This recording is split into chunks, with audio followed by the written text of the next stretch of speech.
Review of Chennai love story. సరే, ముందుగా story ఏంటి? ఫస్ట్ లో ఫెయిల్ అయిన తర్వాత చెన్నైలో హీరోయిని జీవితంలో మరో ప్రేమ ఎలా మొదలైంది, ఆ సెకండ్ లవ్ కూడా ఫెయిల్ అయిన తర్వాత హీరోయిని జీవితంలో ఏం జరిగింది అనేది సినిమా కథ. సాధారణంగా ప్రతి లవ్ స్టోరీ సినిమా ప్రేమతో మొదలవుతుంది, కానీ ఈ సినిమా మాత్రం లవ్ ఫెయిల్యూర్ తో ప్రారంభమవుతుంది. ఇదే ఈ సినిమాకు మొదటి ప్లస్ పాయింట్. అనాదిగా పెరిగిన హీరోపై సినిమాలు ఎంత ప్రభావం చూపించాయో బాగా చూపించారు. ఫస్ట్ హాఫ్ కామెడీ చాలా బాగా వర్కౌట్ అయింది. నవ్వించే సీన్స్ తో పాటు ఎమోషన్ కూడా బ్యాలెన్స్ చేశారు. అందుకే ఫస్ట్ హాఫ్ ఎక్కడా బోర్ అనిపించలేదు. ఇంటర్వెల్ వచ్చే సమయానికి కథ మొత్తం అయిపోయినట్టే అనిపించింది. ఇంకా సెకండ్ హాఫ్ లో ఏం చూపిస్తారు అనే ఆసక్తి, ఆతృత ఉంది చూడండి.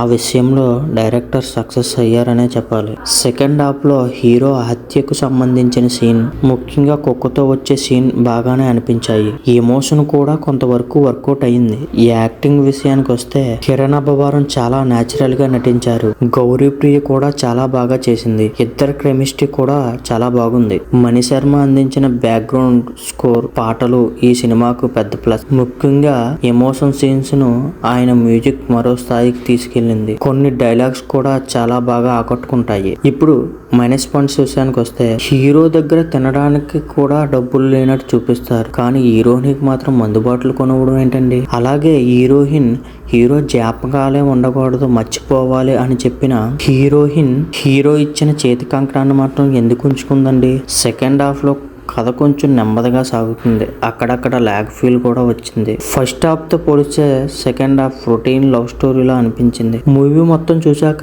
ఈ ఒక్క పాయింట్ చెప్పడానికి ఇంత కథ నడిపారా అనే ఫీలింగ్ కూడా వస్తుంది. అయితే సినిమా చెప్పాలనుకున్న మెయిన్ ఎమోషన్ నేను లేకపోయినా నువ్వు సంతోషంగా ఉండాలి అనే విషయాన్ని మాత్రం బాగా చూపించారు. నా అభిప్రాయం ప్రకారం క్లైమాక్స్ లో నువ్వు మొదట ప్రేమించిన వ్యక్తితోనే ఉండాలని కాదు, నువ్వు ఎవరితో ఉన్నా సంతోషంగా ఉంటే అదే నాకు ఆత్మశాంతి అనే డైలాగ్ ఉంటే ఇంకా బాగా కనెక్ట్ అయ్యేది. మరొక విషయం, ఈ సినిమా చూస్తున్నప్పుడు నాకు దియా మూవీ గుర్తుకు వచ్చింది. ఎందుకంటే రెండు సినిమాల్లోని కొన్ని ఎమోషన్స్ పాయింట్స్, లవ్ ఫెయిల్యూర్ తర్వాత మరో ప్రేమ, చివర్లో హీరో త్యాగం వంటి అంశాలు కొంతవరకు ఒకేలా అనిపించాయి. అయితే ఇది నా అభిప్రాయం మాత్రమే. మీరు లవ్ ఎమోషన్ సినిమాలు ఇష్టపడేవారైతే దియా మూవీ తప్పకుండా చూడండి. చాలా అంటే చాలా బాగుంటుంది గైస్. ఫైనల్ గా చెప్పాలంటే first half excellent. Comedy, emotion, story, setup అన్ని బాగా వర్కౌట్ అయ్యాయి. సెకండ్ హాఫ్ మాత్రం నాకు అంత కనెక్ట్ కాలేదు.